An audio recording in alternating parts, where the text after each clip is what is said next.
আসসালামু আলাইকুম রহমতুল্লাহি ওবরকাতু। প্রিয় শিক্ষার্থীরা, আশা করি আল্লাহর রহমতে সবাই ভালো আছো এবং সুস্থ আছো। আজকে আমরা তোমাদের 14.3 সাধারণ গণিতের উপরে ইনশাল্লাহ আলোচনা করব। প্রথমেই হচ্ছে আমরা কিছু সংজ্ঞা জেনে নেব, যে সংজ্ঞাগুলো আমাদের খুবই গুরুত্বপূর্ণ। বলতে বোঝানো হচ্ছে যে প্রকৃতিতে আমরা আমাদের কর্মকাণ্ডে প্রতিনিয়ত ব্যবহার করে থাকি প্রতিসমতা ধারণাকে শিল্পী, কারিগর, ডিজাইনার, তারপরে সুতাররা প্রতিনিয়ত ব্যবহার করে থাকেন। গাছের পাতা, ফুল, মৌচাক, ঘরবাড়ি, টেবিল, চেয়ার সব কিছুর মধ্যে প্রতিসমতা বিদ্যমান। প্রতিসমতা আছে সমান দুই ভাগে, যেগুলোকে আমরা ভাগ করে ফেলতে পারি।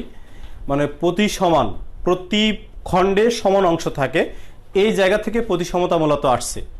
মানে প্রতি খণ্ডে পরিমাণটা থাকবে সমান, যার কাছ থেকে আমরা প্রতিসমতা শব্দটাকে ব্যবহার করে থাকি। যেমন যদি আমি তো ভালো আঁকতে পারি না, মনে করো এভাবে তোমরা যখন কি আঁকবো তা তো নিজেও জানি না, এভাবে পাতা তৈরি করা হয়, এই গাছের পাতা তৈরি হয় এভাবে। পাতা তো শেষ খুঁজে পাচ্ছি না, যাই হোক ওই হলো। তো একটা পাতা মনে করো এভাবে যদি আমরা অঙ্কন করি, এই যে পাতাটা এখানে অঙ্কন করা হয়েছে, এই পাতার ক্ষেত্রে যদি আমরা প্রতিসমতা বলি, তাহলে এখান থেকে যদি তুমি একে ভাগ করে ফেলো প্রতিসমতা, তাহলে প্রতি অংশে দেখো এই পাশে যে অংশটা এবং এই পাশের অংশটা, প্রতি অংশে পরিমাণটা দেখো সমান হয়েছে। মানে এটা আমরা যেটা বুঝি যে ভাগাভাগিটা আর কিভাবে শেখানো হয়, মানুষের ভিতরে ভাগাভাগির অংশ কিভাবে নিয়ে আসতে হয়, এরকম কিন্তু বাস্তব তথ্য থেকেই মূলত প্রতিসমতা শব্দটা এসেছে। ঠিক আছে, একদম বাস্তবতা থেকেই। যে আমরা মনে করো যে আমি যখন আগে ম্যাথে থাকতাম, তখন একদম প্রথম যখন আমি ছাত্র জীবনে ম্যাথে এসেছি এসএসসি পাস করার পরে, তো তখন আমাদের খাবার দিয়ে দেওয়া হতো পরিমাপ করে, মানে বাটি মেপে মেপে। ঠিক আছে, আর ডালও দেওয়া হতো এরকম এক বাটি করে করে ডাল, আর একটা করে আলু ভর্তা। তার মানে সবার ক্ষেত্রে পরিমাণটা একদম সমান ছিল, মানে সবাই সমান অংশ পাবে। এই যে সমান অংশ, প্রতি সমতা, প্রত্যেকের ক্ষেত্রে পরিমাণের লেভেলটা হবে সমতা, যার জায়গা থেকে আমরা প্রতিসম শব্দটা সম্পর্কে আমরা ধারণা পেয়েছি এবং সেখান থেকেই মূলত এই ধারণাটা এসছে। এরপরে এই প্রতিসমতা থেকে প্রতিসম রেখা কিভাবে আসলো, প্রতিসম রেখাটা কি জিনিস, এই প্রতিসমতাকে আমরা যে রেখার সাপেক্ষে বা যে সরলরেখার মাধ্যমে আমরা যে দুই ভাগে ভাগ করে দিই, সমান দুটো অংশে বিভক্ত করি বা চারটি অংশে বিভক্ত করি। যেমন আমি যদি একটি বর্গ অঙ্কন করি এখানে, তাহলে দেখো এই বর্গকে আমরা যদি এখান থেকে ভাগ করি এবং যদি এখান থেকে ভাগ করি, তাহলে দেখো সমান চারটি অংশে বিভক্ত করা যাচ্ছে। তো আমরা যে বর্গটা এখান থেকে পেলাম, সেই বর্গের এখানে চারটা অংশ পাওয়া গেল। এইভাবে এই সরলরেখার মাধ্যমে দুটো অংশ ছিল, এবার এই সরলরেখার মাধ্যমে দেখো প্রত্যেকটি অংশের পরিমাপ কিন্তু এখানে সমান, তাই না? তাহলে আমি কিন্তু রেখা দেখাচ্ছি যে রেখা প্রতিসমতা কেমন জিনিস, সেটা একটা ব্যাখ্যা। এখন যদি আমি বলি যে আমি একটা ত্রিভুজ যদি অঙ্কন করি, প্রতিসম রেখা কি জিনিস সেটা দেখানোর চেষ্টা করতেছি। মনে করো ত্রিভুজটা সমবাহু ত্রিভুজ, সাপোজ আমরা প্রাথমিকভাবে ধরে নেব এটা একটি সমবাহু ত্রিভুজ। তাহলে এটার ক্ষেত্রে আমরা যখন দ্বিখণ্ডিত করব, তখন দ্বিখণ্ডিত কিন্তু ইচ্ছা মতো করবো না, আমরা এখান থেকে একে সমদ্বিখণ্ডিত যে ব্যাখ্যাটা, আমরা এইভাবে একে সমান দুই ভাগে ভাগ করে দিলাম, আবার একটা অংশ পেলাম আমরা। একইভাবে এই অংশ না নিয়ে যদি আমি এখন এখান থেকে এভাবে সমান ভাগ করে দিই, এর আরেকটা অংশ আমি পেলাম। এরপরে আমি যদি এখান থেকে সমান ভাগ করে দিই, তাহলে এখান থেকে আমি আরেকটা সমান ভাগ করে দিলাম, এর আরেকটা অংশ পেলাম। দেখা যায় সমবাহু ত্রিভুজের ক্ষেত্রে এর ভিতরে যে অংশগুলোর পরিমাপ আমরা পাবো, প্রত্যেকটি অংশের পরিমাপ অবশ্যই সমান হবে। আমার যদিও চিত্র অঙ্কন ঠিক হয়নি, মনে হচ্ছে কোনোটা কম কোনোটা বেশি, আসলে এরকম হবে না। যেমন এই রেখাটা একটু এদিকে সরে গেছে, যার জন্য মনে হচ্ছে এইটা বড় এটা ছোট, কিন্তু এরকম কোনো সম্ভাবনা বাস্তবের ক্ষেত্রে হবে না। মানে রেখার সাপেক্ষে যদি আমি সমান অংশে বিভক্ত করতে পারি, তখন ওই রেখাকে বলা হয় প্রতিসাম্য রেখা। এখানে সংজ্ঞাটাও সুন্দর করে আমরা মার্ক করে নেব। 279 পৃষ্ঠার প্রথম প্যারার শেষের লাইনে দেখো লেখা আছে, যদি কোনো সরল রেখা বরাবর কোনো চিত্র ভাঁজ করলে তার অংশ দুটি সম্পূর্ণভাবে মিলে যায়, সেক্ষেত্রে সরল রেখাটি প্রতিসাম্য রেখা বলা হয়। ওই সরল রেখাটিকে বলা হয় প্রতিসাম্য রেখা। তার মানে আমি যদি ভাঁজ করে ফেলি তাহলে সমান দুটো অংশ পাবো। তার মানে এখন প্রশ্ন করতে পারো, স্যার সবকিছুই কি ভাঁজ করা যায়? কাগজ ভাঁজ করা যায়, চিত্র আর্টের কাগজগুলো ভাগ করা যায়, কিন্তু সব কিছুকে আমি ভাগ করতে পারি? আসলে সব কিছুই যদি তুমি মানে এরকম ভাঁজ করতে না পারো, মিলাইতে তো পারো। মনে করো মাঝখান দিয়ে কেটে দিলে, সাপোজ একটা কেককে তুমি একটা কেক নিয়েছো, তুমি কেকটাকে তো ভাঁজ করার সুযোগ নেই, তাই না? ভাঁজ করবে কিভাবে? তো যেহেতু অনেক পুরু থাকে, তো ওইকে তুমি মাঝখান দিয়ে কেটে ফেলে, মানে যেখান থেকে তুমি কাটলে, কেটে ওই অংশটা উপরের অংশের উপরে রাখলে, দেখবে তখন সম্পূর্ণ অংশ মিলে গিয়েছে। তো তখন ওটাকে ওই যে যেখান থেকে তুমি কর্তন করে নিয়েছো, কেটে ফেলেছো, ওই কাটা অংশটাই হচ্ছে তোমার। এখন সব কেক ভাগ করলে যে মিলে যাবে এরকম কিন্তু নয়। তুমি একটা উদ্ভট কেক তৈরি করলে, যেটা ভাঁজ করলে মিললো না, তেমন কেক তো হবে না। যেমন আমরা বাজারে বিভিন্ন ধরনের কেক দেখে থাকি। তো এরকম মনে করো কিছু কেক আমরা দেখে থাকি বাজারের ক্ষেত্রে, এরকম ওই যে বেশ কিছু কেক বাংলাদেশ বেকারিতেও তৈরি করে, হ্যাঁ, এরকম আর কি। এখন এই যে কেকটা আমরা দেখতে পাচ্ছি, এরকম এরকম গোল আকৃতির কিছু কেক থাকে। এখান থেকে যদি আমি কেটে এই ভাঁজটাকে, তো ভাঁজ তো করার সুযোগ নেই। এখন এই অংশ কেটে এই মুখটাকে ওই বরাবর দিয়ে এরপরে তুমি রাখলে, দেখবে যে মিলে গিয়েছে। তোমার তখন মনে হবে যে আসলে সম্পূর্ণটা একটা অংশ, দুটো অংশ না। আমরা অনেক সময় বার্থডে কেক দেখি, তাই না? বিভিন্ন স্তরে স্তরে কালার দিয়ে দিয়ে সাজানো থাকে, তাই না? একটা চকলেট থাকে, এর মাঝখানে আরেকটা মনে করো স্তর দেয়, তারপরে আরেকটা স্তর দেয়, এরকম 4, 5, 6, 7, 8, 10টা এরকম বিভিন্ন স্তরে আমরা দেখছি যে কেক তৈরি করে থাকে। তাহলে প্রত্যেকটা স্তরে তুমি যে ভাঁজ করে করে করে, এটা প্রত্যেকটা স্তরকে যদি তুমি একটা সমতল বিবেচনা করো, তাহলে এটা আনুভূমিক বরাবর তুমি যতগুলো স্তর করে সাজিয়ে একই রকম গ্রাফ তৈরি করেছো, সবগুলোই হচ্ছে ওর আনুভূমিক প্রতিসম রেখা। তাহলে আমরা প্রথমত যেটা একদম প্রাথমিকভাবে জেনে নেব, যে রেখা প্রতিসমতার মাধ্যমে ইংরেজি বর্ণমালার কিছু চিত্র আমরা দেখে নেব, যেগুলোর রেখা প্রতিসমতা একটা না দুটো, তার মাধ্যমে আমরা জেনে যাব। ইংরেজি মোট বর্ণমালা আছে 26টি। 26টির ভিতরে কতগুলো রেখা প্রতিসমতা আছে আর কতগুলো নেই, সে তথ্যগুলো আমি এখন তোমাদের একটু দেওয়ার চেষ্টা করব। আমি আশা করি তোমরা নোট করে নেবে। আর যারা আগে থেকে পূর্বে থেকে জানো, তারা তো আলহামদুলিল্লাহ আরো ভালো। বিষয়টার উপরে তোমাদের আগাম অ্যাডভান্স ধারণাও আছে, এটা খুব ভালো সংবাদ। তো প্রথমত আমি সবগুলো চিত্র এখানে আঁকার চেষ্টা করব এবং কোনটার কেমন দেখানোর চেষ্টা করব রেখা প্রতিসমতার ক্ষেত্রে। আমরা এখন শিখতেছি ইংরেজি বর্ণমালার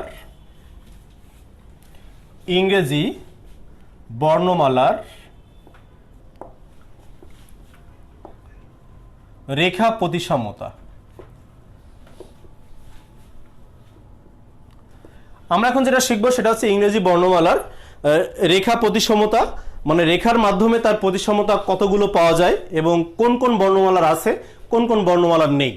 তাহলে প্রথমে আমরা লিখবো হচ্ছে এ বর্ণমালাটা লেখা হলো। এর আছে কিনা বা ভাঁজ করলে মিলবে কিনা, এটা দুইভাবে দেখানো যায়। দর্পণের সাপেক্ষেও কিন্তু এর তথ্য দেখানোর সুযোগ আছে।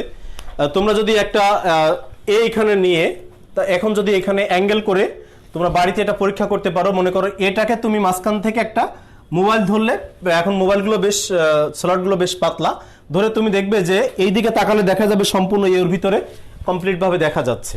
এটা কিন্তু সুযোগ আছে। তো যাই হোক, আমরা যেটা দেখতেছি এখন এর ক্ষেত্রে প্রাথমিকভাবে রেখা প্রতিসমতা, এর ক্ষেত্রে একটা কিভাবে হয় সেটা আমি দেখানোর চেষ্টা করব। শিক্ষার্থীরা আমরা অবশ্যই দেখে নেব যে এর রেখা প্রতিসমতা কেমন। এখান থেকে যদি আমি এখান থেকে ভাঁজ করে দিই, তাহলে এটাকে ভাঁজ করলে সম্পূর্ণটা মিলে যাবে, তাই না?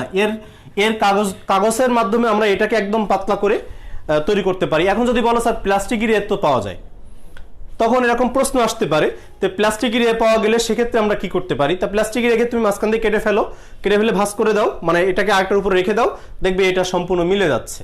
তাহলে আমরা প্রথমে এর দেখলাম, এর রেখা প্রতিসমতা হচ্ছে একটা। এরপরে হচ্ছে বি নেব আমরা। বির ক্ষেত্রে আমরা যেটা দেখতেছি যে বির ক্ষেত্রে কতগুলো আসতে পারে। রির ক্ষেত্রে আমরা দেখতেছি একই অবস্থা, বির ক্ষেত্রেও একটা, এই বরাবর হচ্ছে একটা, তাহলে বিরও একটা, অনটি। এরপরে নিচ্ছি আমরা সি। আমি বেশ বড় করে লিখতেছি, মুছে আবার লিখবো। সিটা মূলত আমরা প্রাথমিকভাবে যে সিটাকে চিন্তা করি এরকম সি, আমরা কিন্তু প্রাথমিকভাবে গ্রিকদের কাছ থেকে যে সিটা পেয়েছি তা অনেকটা এরকম, মানে অনেকটা না, এরকমই সি থেকে আমরা এখন আধুনিক সি তৈরি করি। সামান্য এখানে একটু গোল্লা দিয়ে রাখি এরকম, কিন্তু মূলত সিটা অনেকটা এভাবেই আসছে। তাহলে সি যেটা সেটা এরকম। সির ক্ষেত্রে আমরা দেখতেছি যে এরকম।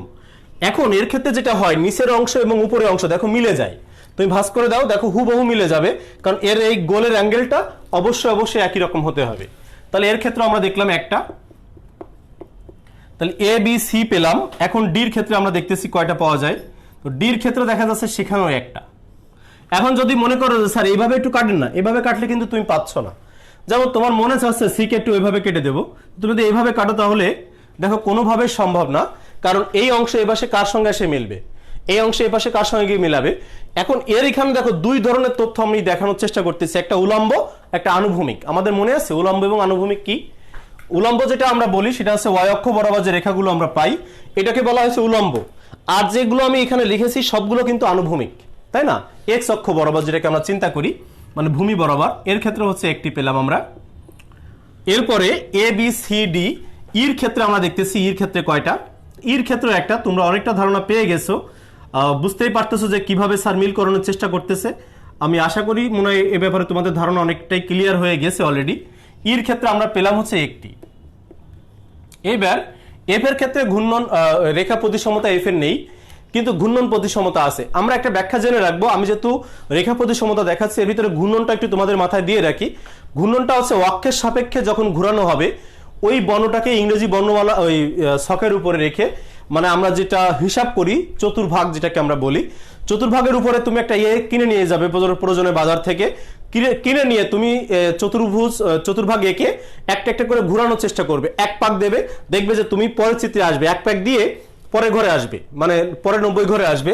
সাপোজ আমি যদি বলি এখানে তুমি একে সেট করলে, এখন একে এক ঘুলি দিলে আমরা যদি দিই একে এক ঘুলি তাহলে এরকম একটা এ পাবো, আবার যদি আরেক ঘুলি দিই তাহলে এরকম একটা এ পাবো, এবার যদি আমরা আরেক ঘুলি দিই তাহলে আবার এরকম একটা এ পাবো, আবার পুনরায় ঘুলি দিলে দেখো পূর্বের এতে ফিরে আসছে। তাহলে এর ঘূর্ণন প্রতিসমতা কিন্তু এক। কেন? সে যেখান থেকে যাত্রা শুরু করেছিল আবার পূর্বে সেখানে গিয়ে তার পূর্বের ছবি ফিরে পাওয়া গিয়েছে। তাহলে ঘূর্ণন প্রতিসমতা আর রেখা প্রতিসমতা কিন্তু এক জিনিস নয়, আমরা একভাবে কখনোই পরিমাপ করব না, দুটো তথ্য দুই ধরনের, দুটোকে আমরা দুইভাবে হিসাব করব। ঘূর্ণন প্রতিসমতা আমরা হিসাব করি অক্ষের সাপেক্ষে ঘুরিয়ে ঘুরিয়ে, আর রেখা প্রতিসমতা আমরা হিসাব করি যে দর্পণ মানে আয়নার সাপেক্ষে। যদি আয়নার চিত্র আঁকা হয়, আয়না ধরা হয়, তাহলে দেখা যায় যে মানে একটা চিত্র দেখা যায়, যে এর মানে হচ্ছে যদি আমি দেখাতে চাই তোমাদের একটু দেখাই যে আয়নাটা কেমন করে দেখানো যায়, আমার মনে হয় কিছুটা হলেও সম্ভব হবে।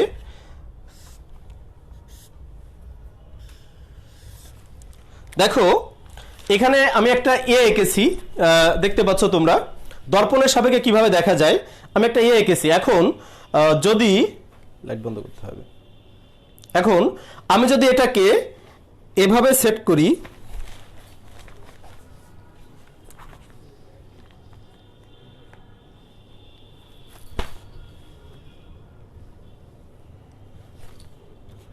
দীপন স্যারের মোবাইল তো,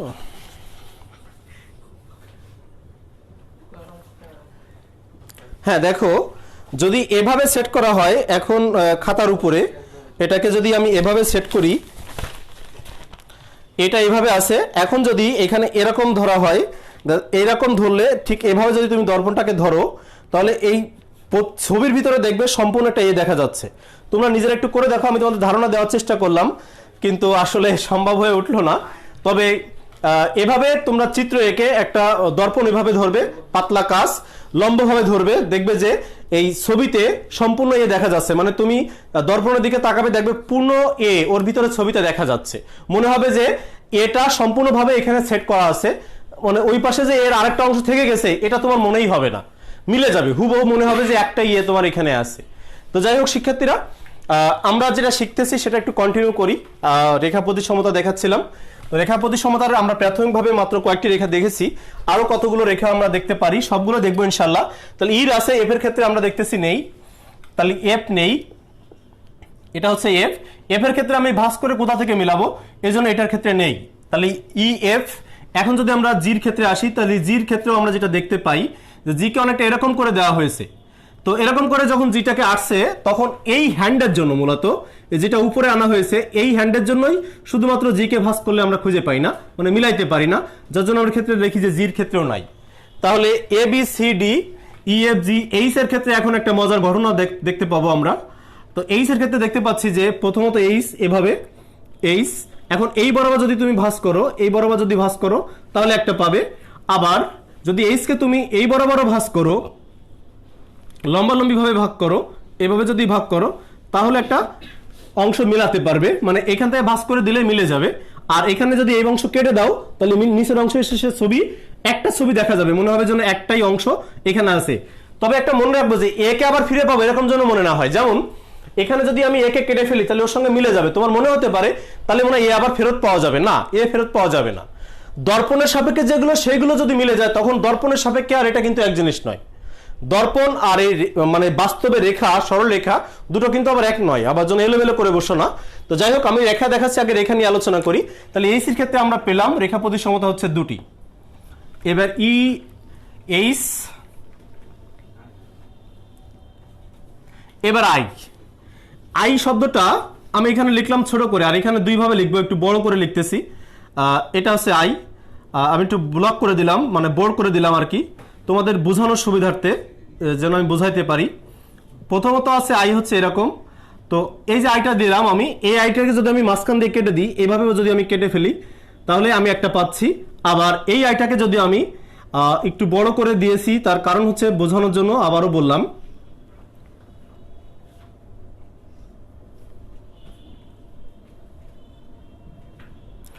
এখন যদি আমি এখান থেকে ভাঁজ করে ফেলি, এরকম যদি আমি ভাঁজ করে ফেলি, এভাবে যদি ভাঁজ করে ফেলি তাহলে আরেকটা পাবো। তাহলে আমরা আই এর ক্ষেত্রে পেলাম দুটি, তাই না? তাহলে শিক্ষার্থীরা এইচ এর ক্ষেত্রে আমরা পেলাম, এইচ এর ক্ষেত্রে আমরা যেটা পেলাম যে এইচ এর ক্ষেত্রে পেলাম দুটি, আর আই এর ক্ষেত্রে পেলাম আমরা কয়টি? দুটি। ওকে, তাহলে আমরা দুটি দুটি পেলাম এখান থেকে।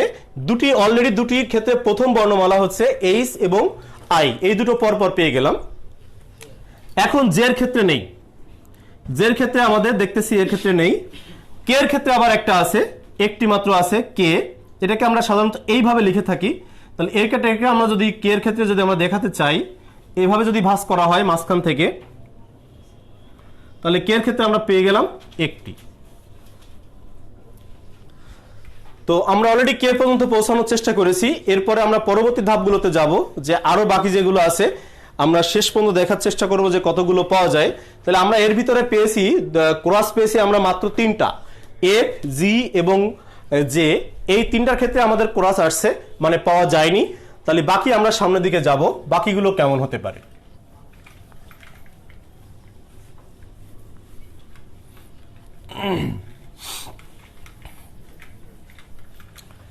এখন এল এর ক্ষেত্রে আমরা দেখতেছি যে এলটাকে আমরা যেভাবে লিখি, বড় হাতের এল, এইভাবে যখন আমরা লিখি তখন দেখতেছি একে ভাগ করলেও পাওয়া যাচ্ছে না। তাহলে এল এর ক্ষেত্রে আমরা দেখতেছি কোরাস এম। এখন এম এর ক্ষেত্রে দেখো একটা তথ্য আছে তোমাদের, এম এর ক্ষেত্রে দেখো পাওয়া যায় এম হচ্ছে আমার নামেরও প্রথম অক্ষর, তাই না? মুসা। তাহলে এম চলে আসছে। তো এখান থেকে যদি ভাঁজ করা হয় তাহলে কিন্তু একটা আছে, এই একটি। এম এর ক্ষেত্রে আমরা একটি পেয়ে গেলাম। তো এ হলো এম। এন এর ক্ষেত্রে নেই। প্রশ্ন, স্যার কেন? কোনোভাবে মিলানো সম্ভব না। দেখো, একজন উপরের দিকে একজন নিচের দিকে, কেটে তুমি কোনোভাবে মিলাইতে পারতেছো না। ও, ওর ক্ষেত্রে বলা হয়েছে অসংখ্য, ওর ক্ষেত্রে বলা হয়েছে অসংখ্য। কেন? এই বরাবর যদি ভাঁজ করো তাহলে একটা খণ্ড পেয়ে যাচ্ছ। এখন যদি বলো স্যার আমি ওই বরাবর আমার পছন্দ না, আমি এই বরাবর ভাঁজ করব, তাহলে দেখো মিলে যাবে। এখন বলতো স্যার এই বরাবর আমার পছন্দ না, আমি ভাঁজ করব হচ্ছে এই বরাবর, দেখো সেক্ষেত্রেও মিলে যাবে। এই জন্য ওর ক্ষেত্রে বলা হয়, কেউ বলতো স্যার আমার এটাও পছন্দ না, আমি এই ওটাকে ভাঁজ করব হচ্ছে এই এরকম অ্যাঙ্গেল দিয়ে যাবে, এরকম এরকম অ্যাঙ্গেল দিয়ে আসবো আমি, সেক্ষেত্রে দেখা যাবে সমান দুটি, মানে ওই ব্যাস ব্যাস আর কি, ব্যাস তৈরি করতে পারলেই সমান দুই ভাগে ভাগ হবে। এখন আমরা জানি যে ও যেহেতু মাঝখানে স্পেস থাকে তাহলে এটা বৃত্ত মতো দেখা যায়, অসংখ্য ব্যাস এখানে তৈরি করা সম্ভব হয়। এজন্য অসংখ্যক আমরা লিখি, অসংখ্যক, অনেক, এই আর কি। তো এক্ষেত্রে এখন কিছু কিছু ম্যাথমেটিক্যাল তথ্য আছে আমাদের এক্ষেত্রে, আমাদের স্যারও বলেছেন বা আমরাও হিসাব করে দেখেছি যে এই অসংখ্যক যখন আমরা লিখি তখন কিছু সাংঘর্ষিক চলে আসে, যে অসংখ্যক কেন লেখা হলো বা এটা লিখলে সুবিধা কি অসুবিধা কি, এরকম অনেক ব্যাখ্যা চলে আসছে ওর ক্ষেত্রে। কিন্তু মূলত কেউ কেউ আবার এটাকে বলেছে যে 4 ভাগে সমান ভাগে ভাগ করা যেতে পারে, এইভাবে এইভাবে এরকম। আবার কেউ বলেছে না এর দুইয়ের অধিক সম্ভব না, এরকম। কিন্তু আবার অসংখ্যক যদি বলে এর ক্ষেত্রে কিছু সাংঘর্ষিক আছে, আমি সে কথাগুলো একটু বলতে চাই। সেটা হচ্ছে অনেকটা যেমন অনেকগুলো ব্যাস তৈরি করা যায়, এখন এই অসংখ্যক বললে আবার অনেক সময় ইনফিনিটিভ চিন্তা করে বসি আমরা, অসীম চিন্তা করে বসি, কিন্তু না, ও তো একটা সসীম সংখ্যক, রেখা তো শেষ আছে, তাই না? মানে অনেক, এখানে অনেক, মানে অসংখ্যক বলতে বোঝানো হচ্ছে একটু বেশি আর কি, পরিমাণে বেশি। যেমন এখানে আমরা এরকম বলতে পারতেছি না যে অসীম পর্যন্ত, এরকম কিন্তু বলার সুযোগ নেই। তুমি ক্ষুদ্র ক্ষুদ্র করতে করতে করতে করতে এক সময় যেহেতু এটা লিমিট মান, একটা পরিধি আছে এর, তোমার এক সময় কিন্তু এটা শেষ হয়ে যাবে। এজন্য অসংখ্যক বলার ক্ষেত্রে আবার কিছু সাংঘর্ষিকতাও আছে। আবার কেউ কেউ যুক্তি দিয়েছেন এটার ক্ষেত্রে দুটো দেখাতে। কেমন দুটো দেখাতে?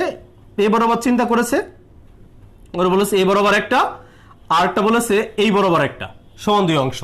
কিন্তু যারা ব্যাস হিসেবে তোমাকে চিন্তা করতে বলতেছে, তুমি দেখো যদি তুমি একটা বৃত্ত আছে এরকম, এই বৃত্তে তোমাকে বলা হলো এই বরাবর ব্যাস, এই বরাবর তোমাকে ভাগ করতে বলা হলো, তাহলে তুমি দেখতেছো এই পাশের অংশ এবং এই পাশের অংশ সমান দুই ভাগে ভাগ করা যায়।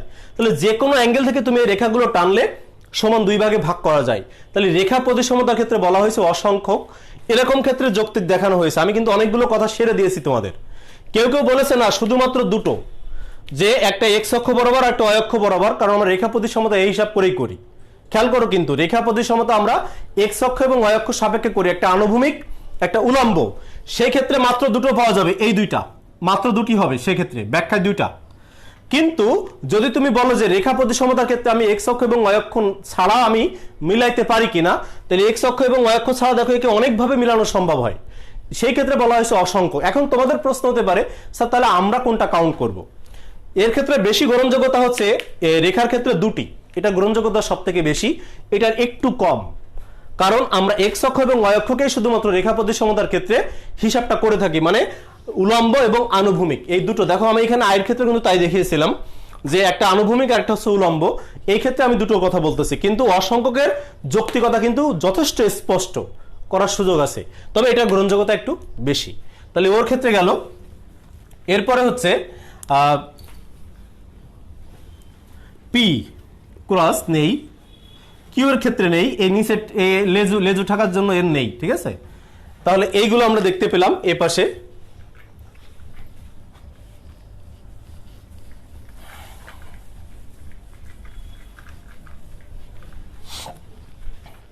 এখন আমরা এর পরের ধাপে যাব। কিউ আর এর ক্ষেত্রে দেখতে পাচ্ছি আমরা এখন যে আরটা দেখতে পেলাম আমরা, এই আর এর ক্ষেত্রে দেখো কোনোভাবে ভাগ করে মেলানো সম্ভব না, তাহলে আর এর ক্ষেত্রেও নেই। তার মানে পি নেই, কিউ নেই, আর নেই, এস। এই এস এর ক্ষেত্রে আবার অনেকে মনে করে যে এইভাবে ভাগ করে দিলে মেলে, তা কিন্তু মেলে না। তুমি যদি এইভাবে চিন্তা করো মিলাইতে কিন্তু কোনোভাবেই পারবে না, তাহলে এস এর ক্ষেত্রেও কিন্তু নেই, মেলানো সম্ভব হয় না। এস টি, এবার টির ক্ষেত্রে কিন্তু আছে।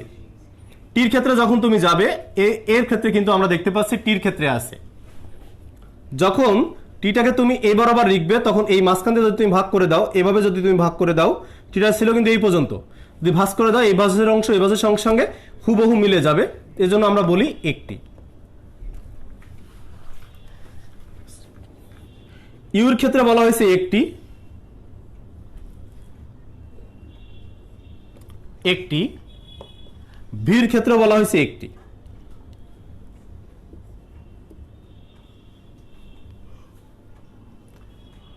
একটি। এরপর ডাব্লুর ক্ষেত্রে বলা হয়েছে একটি।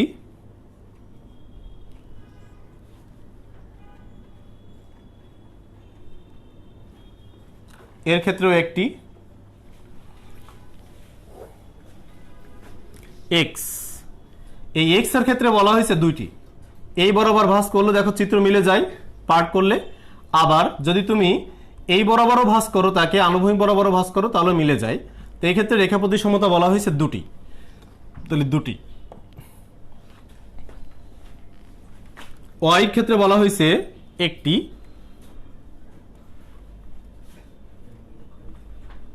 এরকম মাঝখান দিয়ে, এর ক্ষেত্রে বলা হয়েছে একটি। এরপর শেষে আসছে আমাদের জেড। জেডের ক্ষেত্রে কিন্তু রেখা প্রতিসমতা নেই, জেডের ক্ষেত্রে টোটালি নেই। এ হলো জেড। তুমি কিভাবে মিলাবে দেখবে মিলবে না, সামনে উল্টা থেকে যাবে, এজন্য এর ক্ষেত্রে নেই। তাহলে ইংরেজি 26টি বর্ণমালার ভিতরে 16টি বর্ণমালার প্রতিসম রেখা আছে আর 10টির নেই। তারা কে কে, নেই কার কার আমরা সেটা দেখেছি, এখানে দেখতে পাচ্ছি 1টা 2টা 3টা 4টা 5টা 6টা, এই হলো 6টা, আর নেই হচ্ছে এফ এর এলো 7টা, এরপরে হচ্ছে জে 8টা, ও জেড এরও নাই, তাহলে 9টা হয়ে গেল, 8টা থেকে গেছে আমাদেরকে জি এর নাই, এরকম নাই। তাহলে এই হলো 3টা, তাহলে এখানে পেলাম 1 আর 2 3 3 3 3 4 5 6 7 7, আর ওই হলো 3টা। এই 10টার প্রতিসম রেখা নেই ইংরেজি বর্ণমালার ক্ষেত্রে, এই ক্ষেত্রে। আর বাকিগুলোর দেখো একটি কারো দুটি করে আছে, দুটির আছে 3 জনের, বা 4 জনকেও আমরা ওকে দিয়ে হিসাব করে 4 জনকে বলতে পারি। যেমন এখানে ওয়াই এক্স, আর আগে ছিল এইচ আর আই, আর এখানে ও।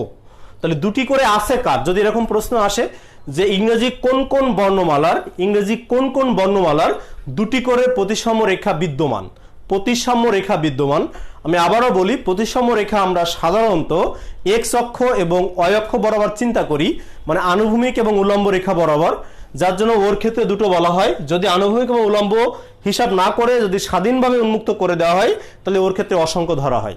তাহলে আমরা ইংরেজি বর্ণমালার ক্ষেত্রে এগুলো দেখলাম। এখন এর ক্ষেত্রে ঘূর্ণন প্রতিসমতা আবার আছে, যে এই বর্ণমালাগুলোর ভিতরে ঘূর্ণন প্রতিসমতা কার কয়টা, সে সম্পর্কে আমরা এখন একটু ধারণা নেওয়ার চেষ্টা করব, যে কোন বর্ণমালাগুলোর ঘূর্ণন প্রতিসমতা কত।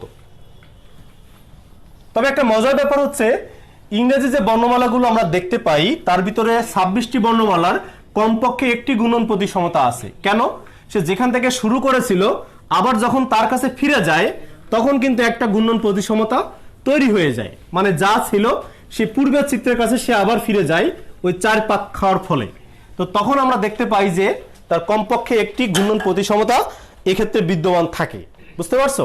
তাহলে ইংরেজি যে বর্ণমালাগুলো আমরা দেখলাম তার ভিতরে কিছু বর্ণমালার আছে ঘূর্ণন প্রতিসমতা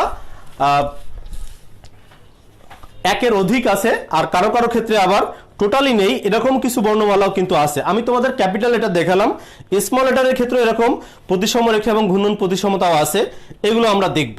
তাহলে একটি করে প্রত্যেকটি ইংরেজি প্রত্যেকটি বর্ণমালার কমপক্ষে একটি করে ঘূর্ণন প্রতিসমতা আছে, মানে ইংরেজি যতগুলো বর্ণমালা আছে এই প্রত্যেকটি বর্ণমালার কমপক্ষে একটি করে ঘূর্ণন প্রতিসমতা আছে। তাহলে কোনগুলোর 1-এর অধিক ঘূর্ণন প্রতিসমতা সেইগুলো নিয়েই আমরা এখন আলোচনা করব, যে কোনগুলোর 1-এর অধিক ঘূর্ণন কমপক্ষে একটি ঘূর্ণন প্রতিসমতা বিদ্যমান। ঠিক আছে, এটা হচ্ছে 100% সত্য, যে ইংরেজি যে বর্ণমালাগুলো আছে এই বর্ণমালাগুলোর ভিতরে প্রত্যেকটি বর্ণমালাকে যখন আমরা অক্ষের উপর দিয়ে ঘোরাবো তাদের প্রত্যেকটির কমপক্ষে একটি করে ঘূর্ণন প্রতিসমতা বিদ্যমান, মানে নেই কেউ এরকম, মানে কারোর সাথে বেইমানি করা হয়নি। বুঝতে পারছো? এর ভিতরে এইচ এবং আই এদের দুটো করে, এইচ একটি করে আছে। এবার বিশেষ দ্রষ্টব্য দিয়ে আমরা লিখব বিশেষ দ্রষ্টব্য। এর ভিতরে বিশেষ দ্রষ্টব্যের ভিতরে আছে যে নিচের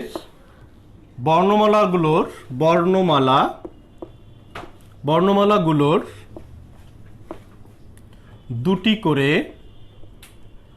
দুটি করে ঘূর্ণন প্রতিসমতা বিদ্যমান।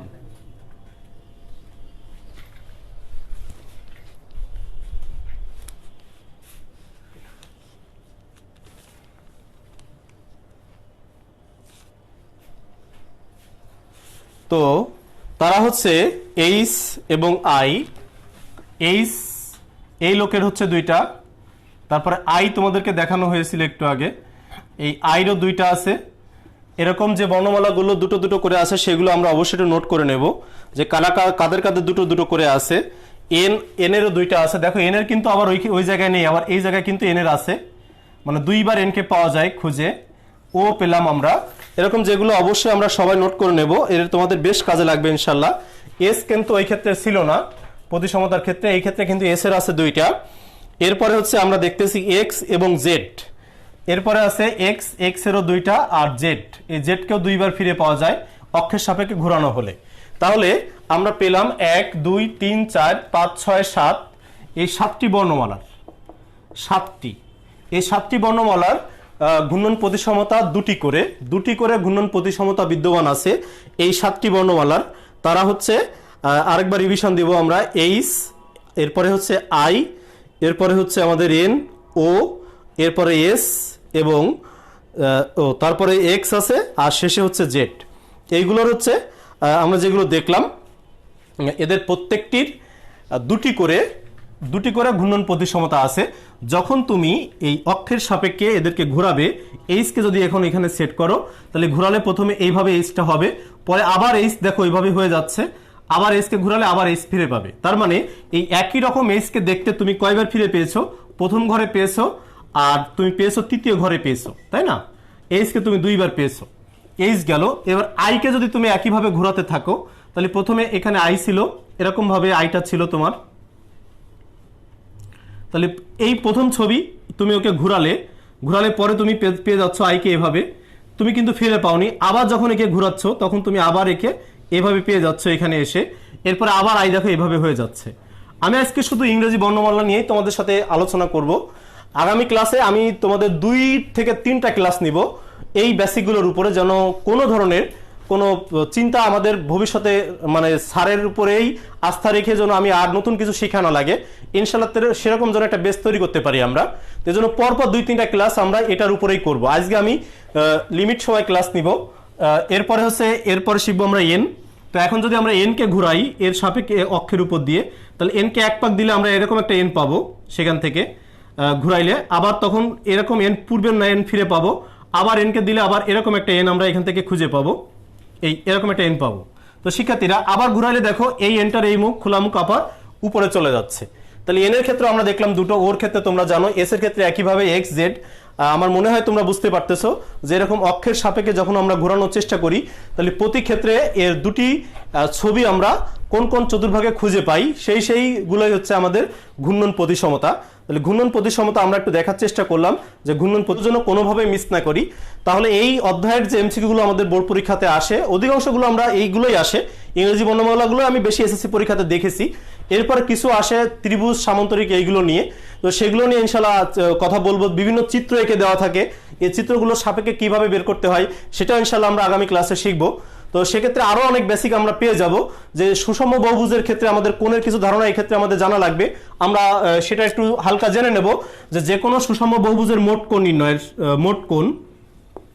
কোণ নির্ণয়ের সূত্র তোমরা আগেও দেখেছো যে 180 degree into 180 into n minus 2, এটা আছে মোট কোণ। এটা আছে 180 ডিগ্রি ইন্টু n মাইনাস 2, এটা আছে মোট কোণ নির্ণয়ের সূত্র যে কোনো সুষম বহুভুজের। আর শীর্ষকোণ নির্ণয়ের সূত্র হচ্ছে, শীর্ষকোণ মানে চূড়ায় যে কোণগুলো থাকে, 180 ডিগ্রি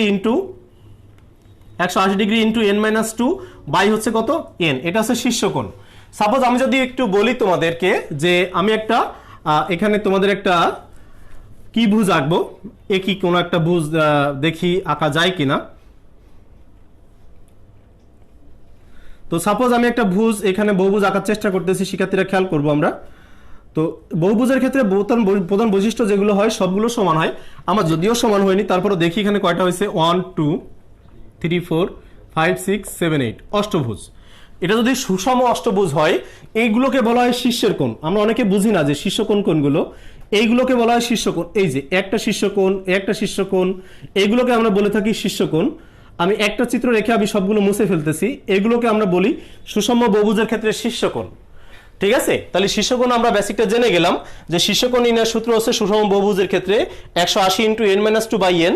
অষ্টভুজের ক্ষেত্রে তোমরা এখন শীর্ষকোণ কিন্তু বের করতে সক্ষম যে প্রত্যেকটি কোণে পরিমাপ কত হবে। এখানে 8 মাইনাস 2, তার মানে হচ্ছে আমরা যদি একটু হিসাব করে বের করি তাহলে কিন্তু এখন পেয়ে যাব যে অষ্টভুজের শীর্ষকোণগুলো কত ডিগ্রি করে আসে। আমরা কিন্তু এখন এটা আমাদের পক্ষে বের করা খুবই সহজ। তো আমরা যদি এখন একটু দেখতে চাই তাহলে একটু খেয়াল করব যে 180 ডিগ্রি গুণ n মাইনাস 2 মানে 8 মাইনাস 2 মানে হচ্ছে থেকে যাচ্ছে আমার হচ্ছে 6 ভাগ হচ্ছে 8, যদি আমি দিই তাহলে প্রত্যেকটি কোণ আমি পেয়ে যাচ্ছি, আমার এই শীর্ষকোণগুলো পেয়ে যাচ্ছে আমি 135 ডিগ্রি। তাহলে শীর্ষকোণ পেলাম। এখানে আরো একটা মজার তথ্য তোমাদেরকে দিয়ে রাখি, এর ঘূর্ণন কোণ আছে একটা সুষম অষ্টভুজের ঘূর্ণন কোণ। সেটা আবার কি? ঘূর্ণন কোণ মানে এর কৌণিক বিন্দুর সাপেক্ষে তুমি এখানে কয়টি পাক ঘোরাতে পারো। তা ঘূর্ণন কোণ আমরা সাধারণত কেন্দ্রে হিসাব করি। কেন্দ্রে কেন? আমরা চতুর্ভুজে এখানে হিসাব করেছিলাম, দেখো এখানেও এই কেন্দ্র দিয়ে কিন্তু ঘূর্ণন কোণ আমরা হিসাব করতেছি ঘোরার ফলে। ঠিক আছে, তাহলে এখানে ঘূর্ণন কোণ কতগুলো আছে, একে যখন তুমি অ্যাঙ্গেল করে করে করে করে ঘুরাবে, তাহলে এই কেন্দ্রে তুমি যে কোণটা পাবে, তার মানে 360 ডিগ্রিকে যদি তুমি 8 দিয়ে ভাগ দাও তাহলে 45 ডিগ্রি পেয়ে যাচ্ছ।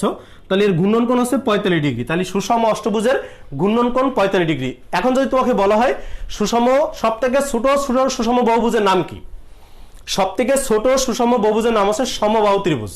ত্রিভুজ তার নাম, সে অবশ্যই সমবাহু ত্রিভুজ। তারপরে হচ্ছে বর্গ, তার মানে ত্রিভুজের ভিতরে কিন্তু একজন সুষম সমবাহু ত্রিভুজ, বর্গের ভিতরে কিন্তু একজনই, মানে চতুর্ভুজের ভিতরে, সরি বর্গ নয়, চতুর্ভুজের ভিতরে কিন্তু একজন সুষম চতুর্ভুজ, সেটা হচ্ছে বর্গ। এরপরে পঞ্চভুজের ক্ষেত্রে ষড়ভুজ, এরপরে বিভিন্ন ভুজ আছে যেগুলো যদি সুষম শব্দটা উল্লেখ করা থাকে তাহলে তত, যদি পঞ্চভুজ বলে তাহলে 5টা, যদি সমভুজ বলে 6টা, সপ্তম ভুজ বলে 7টা, অষ্টভুজ বলে 8টা, এরকম মানে বেসিকগুলো এভাবে কন্টিনিউ হতে থাকবে। তো যাই হোক, এখন কেন্দ্রের কোণ কি করে বের করব? এই কেন্দ্রের কোণকে আমরা বলি ঘূর্ণন কোণ। আমরা আবারও বলতেছি, যে কোনো সুষম বহুভুজের কেন্দ্রের কোণকে, এখন যদি তোমাকে বলা হয় যে কি সমবাহু ত্রিভুজের কেন্দ্রের ঘূর্ণন কোণ কত, তাহলে মজার ব্যাপার তুমি এখন জেনে গেছো। তাহলে সমবাহু ত্রিভুজের কেন্দ্রের ঘূর্ণন কোণ হচ্ছে, সমবাহু ত্রিভুজের ক্ষেত্রে তুমি 360 ডিগ্রিকে 3 দিয়ে ভাগ দাও। 3 দিয়ে ভাগ দিলে কেন? দেখো আমি এখানে অষ্টভুজের কেন্দ্রের ঘূর্ণন কোণ বের করেছিলাম 360 ভাগ 8 দিয়ে। তাহলে আমি সমবাহু ত্রিভুজের ক্ষেত্রে যদি বের করতে বলে তাহলে আমি কত ডিগ্রি পেয়ে গেলাম? 120 ডিগ্রি। তাহলে সমবাহু ত্রিভুজের কেন্দ্রের ঘূর্ণন কোণের পরিমাণ হচ্ছে 120 ডিগ্রি। এটা কিন্তু আবার অনেকে বোঝে না। কি করে বোঝে না? স্যার এটা কিভাবে সম্ভব? তুমি এখন এখানে অক্ষের সাপেক্ষে যখন একটা সমবাহু ত্রিভুজ এখানে প্রাথমিকভাবে সেট করবে, এই সমবাহু ত্রিভুজ এখানে এ, এখানে বি, এখানে সি, ঠিক এরকম সমবাহু ত্রিভুজ মানে যে অবস্থায় আছে এখান থেকে ঘুরে যখন 120 ডিগ্রি পর্যন্ত চলে আসবে, এটা 190 ডিগ্রি, এরপর 120 ডিগ্রি মনে করে এই বরাবর, ঠিক এখানে এসে তুমি আবার এই সমবাহু ত্রিভুজটাকে যে বিন্দু যেখানে ছিল তাকে ঠিক সেখানে তুমি ফিরে পাবে। তার মানে সমবাহু ত্রিভুজ এখানে এসে এরকম অবস্থানে এসে ঘোরাতে থাকবে, চিত্র এঁকে তোমরা ঘোরাতে থাকবে, আস্তে আস্তে দেখবে 120 ডিগ্রি মাথায় এসে সে তার পূর্বের চিত্র ফিরে পাচ্ছে। আবার যখন এখান থেকে আবার 120 ডিগ্রি পর্যন্ত তুমি নিয়ে যাবে, তখন আবার, তার মানে এখান থেকে তোমার এই পাশে থেকে গেছে তুমি 90 নিয়েছো আর 30 নিয়েছো, তাহলে এই পাশে তোমার থেকে গেছে কত? 60। তাহলে 60 থেকে এই পাশে তোমার আর কত আছে? তাহলে এখানে এসে আরেকবার তুমি তার চিত্র ফিরে পাবে। তার মানে আর 120 ডিগ্রির ক্ষেত্রে, তার মানে 240 ডিগ্রি, 120 আমরা জানি যে 120, তারপর আবার এখান থেকে 120 আসবো। তাহলে আবার যদি আমি 120 যাই, তাহলে আমি এখানে দেখতেছি যে 240 ডিগ্রি। এখন এই পর্যন্ত কিন্তু 270 ডিগ্রি, 240 না কিন্তু 70। তার মানে হচ্ছে তুমি যখন আবার এখান থেকে অনেকটা এরকম কাছাকাছি চলে আসবে, কিছু মান তোমার থাকবে এরকম বরাবর এসে তুমি আবার এই সমবাহু ত্রিভুজকে আরেকবার ফিরে পাবে। আবার তো তুমি এখানে ফিরে পেয়েছো যেখান থেকে শুরু করে এসেছিলে।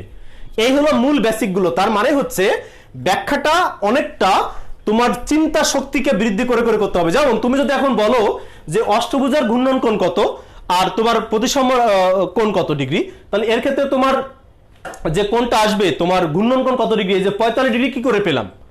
45 ডিগ্রি কি করে পেলাম? আমি এখন অক্ষের উপরে যদি এখন একে সেট করি, একটা অষ্টভুজকে যদি আমি এখানে সেট করি অক্ষের উপরে, তাহলে এই যে ঘুরবে প্রতি পাকে, মানে এই বিন্দু থেকে যখন এইটুক তুমি ঘুরাবে, মানে 8 থেকে যখন 1 এই পরিমাণ দৈর্ঘ্য যখন তুমি ঘুরাবে, তখন একটা 45 ডিগ্রি পরিমাণ সে ঘুরবে। আবার যখন ঘুরাবে, তার মানে তুমি পুরো ছবি ফিরে পাচ্ছ, মানে তোমার পূর্বের ছবিগুলো সম্পূর্ণ ফিরে পাওয়া যাচ্ছে। এগুলোকে আমরা বলে থাকি ঘূর্ণন প্রতিসমতা। তো আজকে আমি তোমাদের কিছুটা কিঞ্চিত ধারণা দিলাম। আগামী ক্লাসে ইনশাআল্লাহ আমি চেষ্টা করবো যে আরো বেশি কিছু তথ্য তোমাদের সামনে